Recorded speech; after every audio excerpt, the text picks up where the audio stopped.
Suétone. Vie des 12 Césars. Othon. Les ancêtres d'Othon étaient originaires du bourg de Ferontium. Sa famille était ancienne, considérée, et comptait parmi les premières de l'Étrurie. Son aïeul, Marcus Salvius Othon, fils d'un chevalier romain et d'une femme de basse condition, qui n'était peut-être pas de naissance libre, devint un sénateur grâce à l'influence de Livia Augusta, chez laquelle il avait été élevé. Mais il ne dépassa point le rang de préteur. Son père, Lucius Othon, qui illustrait ses ancêtres maternels et qui était allié à une foule de grandes familles, fut tellement chéri de l'empereur Tibère et leur visage offrait une si grande ressemblance que la plupart le considérèrent comme son fils. Il exerça les magistratures urbaines, le proconsulat d'Afrique, et des commandements extraordinaires avec la plus grande sévérité. Étant dans l'Illyricum, il eut même l'audace de faire mettre à mort, et cela sur la place d'armes, en sa présence, certains soldats qui, par repentir après la révolte de Camille contre Claude, avaient tué leurs officiers comme les instigateurs de leur défection. Et pourtant, il savait que cette conduite même les avait fait élever par Claude à un grade supérieur. Si ce geste accrut sa gloire, il diminua son crédit. Mais il le rétablit bientôt en avertissant Claude qu'un chevalier romain, dont les esclaves lui avaient dénoncé les projets, se préparait à l'assassiner. En effet, non seulement le Sénat, distinction tout à fait rare, fit ériger sa statue au Palatium, mais Claude l'admit au nombre des patriciens et lui décerna les plus magnifiques éloges, en allant jusqu'à dire « Il est tel que je ne puis même pas souhaiter d'avoir des enfants meilleurs que lui ».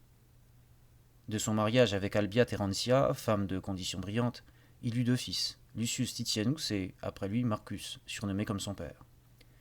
Il en eut aussi une fille, qu'il promit, alors qu'elle était à peine nubile, à Drusus, le fils de Germanicus.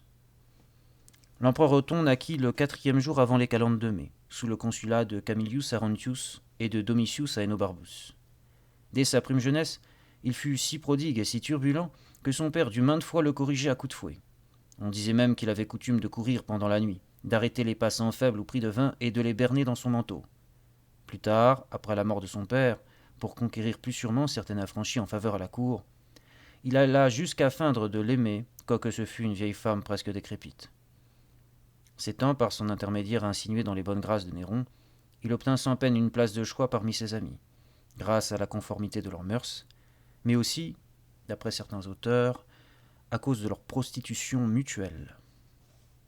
Sa puissance devint même si grande qu'un personnage consulaire, condamné pour concussion, lui ayant promis une énorme récompense, il n'hésita pas, sans attendre d'avoir complètement obtenu sa réhabilitation, à l'introduire au Sénat pour lui faire présenter ses remerciements. D'ailleurs, confident de tous les desseins et de tous les secrets de Néron, le jour que ce dernier avait choisi pour faire périr sa mère, il leur offrit à tous deux, afin de détourner les soupçons, un festin où régna la plus exquise cordialité. De même, lorsque Néron lui confia provisoirement Poppaea Sabina, alors simplement sa maîtresse, qu'il avait enlevée à son mari, Othon la reçut chez lui en feignant de l'épouser. Mais, non content de l'avoir séduite, il s'en est pris à tel point qu'il ne put supporter de partage même avec l'empereur. On prétend du moins que non seulement il refusa de recevoir les gens envoyés par Néron pour la redemander, mais qu'un jour il alla jusqu'à fermer sa porte à l'empereur lui-même, qui joignit en vain les menaces aux prières afin de ravoir son dépôt. Aussi Néron fit-il rompre le mariage d'Othon et, sous le nom de gouverneur, l'exila en Lusitanie. Cette mesure lui parut suffisante, car il craignait qu'un châtiment plus sévère ne découvrît toute la comédie. Mais elle fut, malgré cela, divulguée par ces 2 vers. Pourquoi, demandez-vous, Othon va-t-il en exil avec un titre mensonger ? Il était devenu l'amant de sa femme. Pendant 10 ans, il gouverna sa province comme ancien questeur, avec une modération et un désintéressement exceptionnels. Lorsqu'enfin se présenta l'occasion de la vengeance, il fut le premier à s'associer aux efforts de Galba. Au même moment, il conçut lui aussi le ferme espoir de parvenir à l'Empire, d'abord à cause des circonstances, mais surtout d'après la déclaration de l'astrologue Séleucose.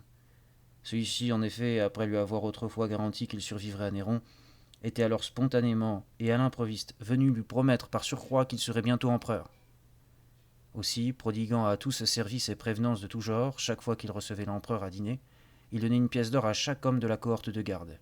Et, par ailleurs, cherchait également à obliger les soldats, tantôt d'une façon, tantôt d'une autre, et même l'un d'entre eux, l'ayant choisi comme arbitre dans un procès relatif aux limites d'un champ, il acheta tout le champ du voisin pour le donner aux soldats. Aussi, n'y en-t-il eut bientôt presque plus un seul qui ne fût d'avis, et ne se proclama qu'il était seul digne de succéder à l'Empire. Il avait espéré être adopté par Galba et s'y attendait chaque jour. Mais lorsque la préférence donnée à Pison eut fait écrouler son espoir, il se tourna vers la violence, poussé non seulement par le dépit, mais encore par l'énormité de ses dettes. Il ne dissimulait pas, en effet, que s'il ne devenait pas empereur, il ne pourrait se soutenir, et qu'il lui était égal de succomber sur le champ de bataille sous les coups d'un ennemi ou dans le forum sous les poursuites de ses créanciers. Quelques jours auparavant, il avait extorqué 1 million de sesterces à un esclave de l'empereur, auquel il avait fait obtenir une charge d'intendant. Tels furent les fonds d'une si grande entreprise. Il confia ses projets d'abord à 5 gardes, puis à 10 autres, chacun des premiers ayant amené 2 camarades. Il leur versa tout de suite 10 000 sesterces par tête et leur en promit 50 000.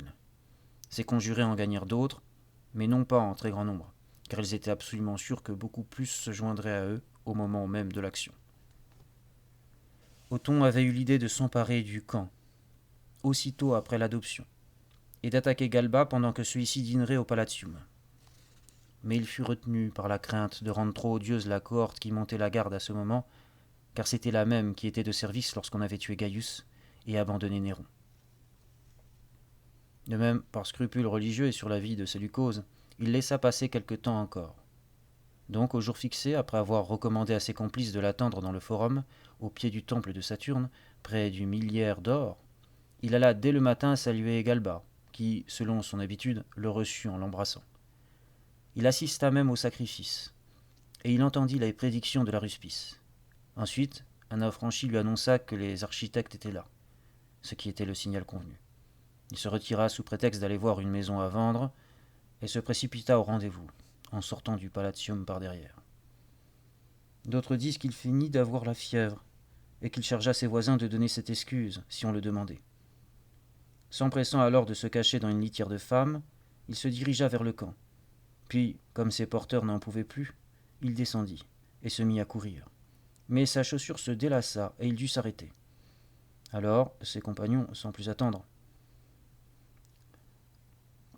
l'ayant pris sur leurs épaules et salué l'empereur, il parvint à la place d'armes, entouré de soldats qui l'acclamaient, le glaive au poing, car tous ceux qu'il rencontrait se ralliaient à lui, absolument comme s'ils avaient été complices et membres de la conjuration.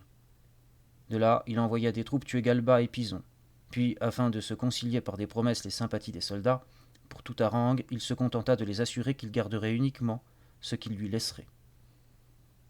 Ensuite, le jour baissant déjà, il fit son entrée au Sénat, dit en peu de mots qu'on l'avait enlevé dans la rue et contraint par la force à prendre le pouvoir, mais qu'il l'exercerait suivant les vœux de tous, puis se rendit au Palatium.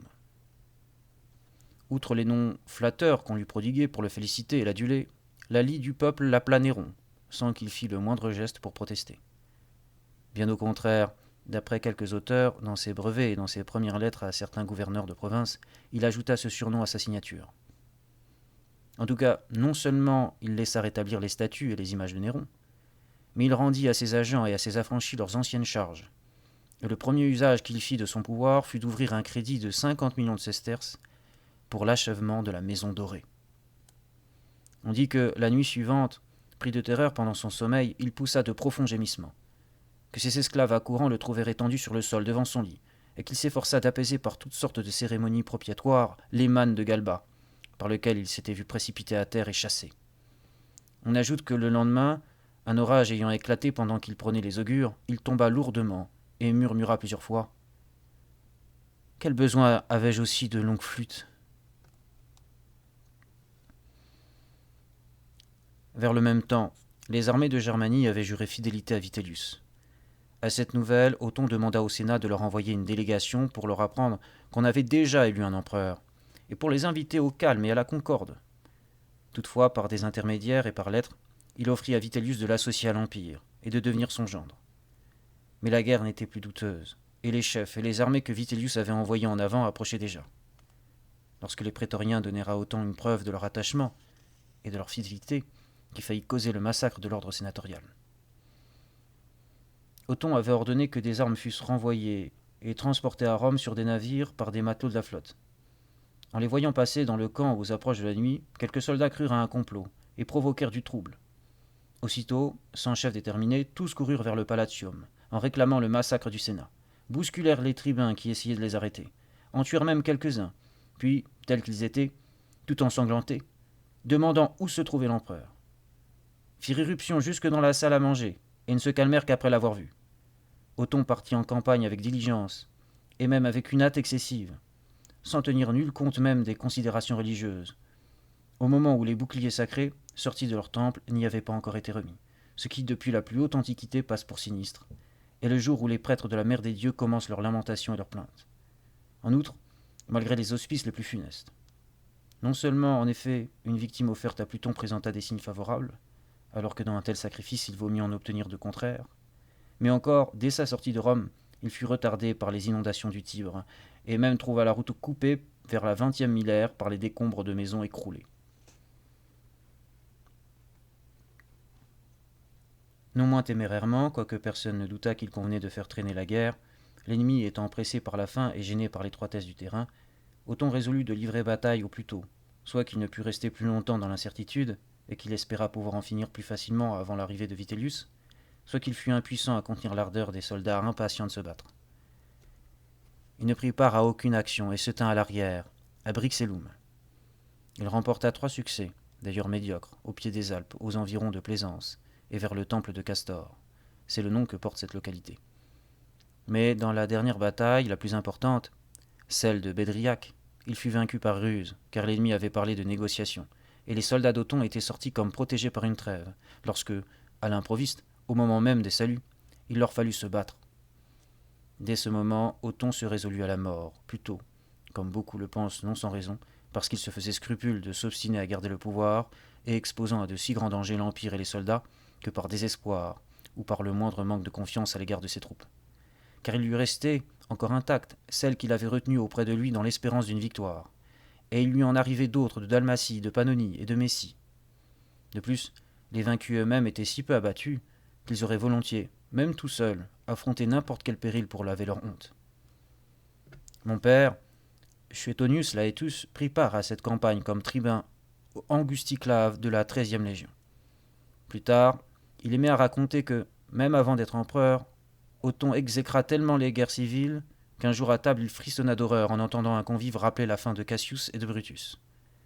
Il ajoutait qu'Othon ne se serait point révolté contre Galba s'il n'avait eu confiance que l'affaire pourrait être réglée sans guerre, et qu'après Bédriac, ce qui lui inspira le mépris de la vie, ce fut l'exemple d'un simple soldat, qui, annonçant la déroute de l'armée et ne pouvant se faire croire par personne, car les uns l'accusaient de mensonge, les autres de lâcheté, comme s'il avait fui le champ de bataille, se jeta sur son glaive, aux pieds d'Othon.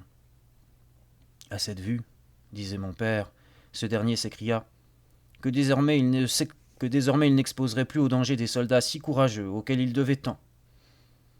Donc, après avoir exhorté son frère, le fils de son frère et successivement tous ses amis à se tirer d'affaire, chacun suivant ses moyens, se dérobant à leurs baisers et à leurs embrassements, il les renvoya tous. Puis, resté seul, il écrivit 2 billets, l'un à sa sœur, pour la consoler, l'autre à Messaline, la veuve de Néron, qu'il avait voulu épouser, pour lui recommander sa dépouille et sa mémoire. Ensuite, il brûla toutes les lettres qu'il possédait, pour que nul ne fût mis en danger ou compromis par elles aux yeux du vainqueur. Il partagea aussi entre les personnes de sa maison l'argent qu'il possédait alors. Ayant pris toutes ces dispositions, il ne songeait plus qu'à mourir. Mais s'apercevant que dans l'intervalle, il s'était produit du désordre, et que l'on arrêtait en les traitant de déserteurs ceux qui commençaient à se retirer, il dit, telles furent exactement ses paroles, « Ajoutons encore cette nuit à notre vie. » Et il défendit de faire violence à personne. Puis, laissant sa chambre ouverte jusqu'à 1 heure tardive, il accueillit tous ceux qui voulurent le voir.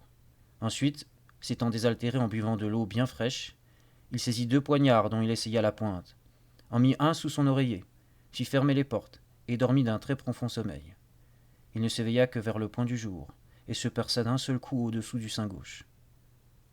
On se précipita dans sa chambre à son premier gémissement, et il expira, en cachant ou découvrant tour à tour sa blessure. Suivant ses recommandations, on se hâta de l'ensevelir. Il était dans sa 38e année, et le 95e jour de son principat. Le physique et les manières d'Othon ne répondaient nullement à un pareil courage. En effet, à ce qu'on rapporte, il était de petite taille, mal planté sur ses pieds, avec des jambes cagneuses. Il avait des coquetteries presque féminines, car il se faisait épiler. Et comme ses cheveux étaient rares, portait une perruque si bien faite et si exactement ajustée que nul ne s'en apercevait. Bien plus, il se rasait tous les jours et s'appliquait ensuite sur le visage de la mie de pain mouillée, habitude qu'il avait prise dès sa première pousse de barbe, afin de ne jamais en avoir. Souvent même, il célébra publiquement le culte d'Isis en habit de lin, suivant les rites. Voilà pourquoi, je pense, on s'étonna d'autant plus de sa mort qu'elle ne ressemblait nullement à sa vie. Nombre de soldats qui se trouvaient présents, après avoir couvert de baisers les mains et les pieds de son cadavre étendu à terre, en versant des flots de larmes, en le proclamant le plus courageux des hommes, le modèle des empereurs, se donnèrent la mort aussitôt, sur le lieu même et non loin de son bûcher. Nombre de ceux-mêmes qui étaient au loin dans la douleur que leur causa cette nouvelle, se précipitèrent en armes les uns contre les autres pour s'entr'égorger. Enfin, la plupart des gens, après l'avoir, tant qu'il vivait accablé de malédictions, le comblèrent d'éloges quand il fut mort. Et l'on en vint à répéter couramment que, s'il avait tué Galba, c'était moins pour dominer que pour rétablir la République et la liberté.